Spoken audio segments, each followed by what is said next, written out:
আপনি মেসির ইতিহাস জানেন না, যে মেসি 9 বছর একটা মেয়ের সাথে কাটানোর পরে, 3-4টা ছেলে মেয়ে হওয়ার পরে 9 বছর পরে সংবাদ সম্মেলন করে এসে বলতেছে আমি এখন তার বিয়ে করব।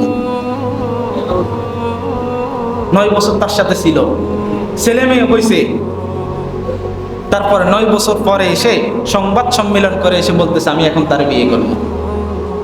9 বছর কি করছে? আপনি তার আইডল মানেন? ওই বেটা তো শুধু ফার মধ্যে বল একটা ঘুরাইতে জানে, আর কিছু জানে? ওই নেইমার ফার মধ্যে বল ঘুরাইতে জানে, আর কি জানে? ওই মেসি ফার মধ্যে বল ঘুরাইতে জানে, আর কি জানে? আপনি তাদেরকে অনুসরণ করেন। আপনি খালিদ বিন ওয়ালিদের ইতিহাস জানেন না, আপনি ইসলামী খেলাফতের ইতিহাস জানেন না।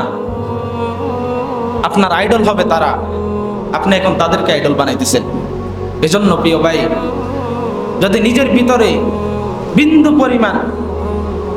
পরিমাণ যদি নিজের ভিতরে ঈমান থাকে, অন্তত ওই ইহুদি খ্রিস্টানদেরকে সাপোর্ট করিয়েন না। বিন্দু পরিমাণ যদি ঈমান থাকে। আপনি ফ্রান্সের বিষয় জানেন না, যে ফ্রান্সের মধ্যে আমার নবীকে নিয়ে ব্যঙ্গ করা হয়েছে গত কয়েক বছর আগে।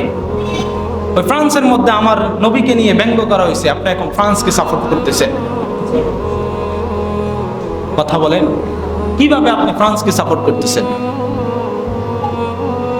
তারা যখন আমাদের বিরুদ্ধে দাঁড়াবে, তারা সবাই এক হয়ে দাঁড়াবে।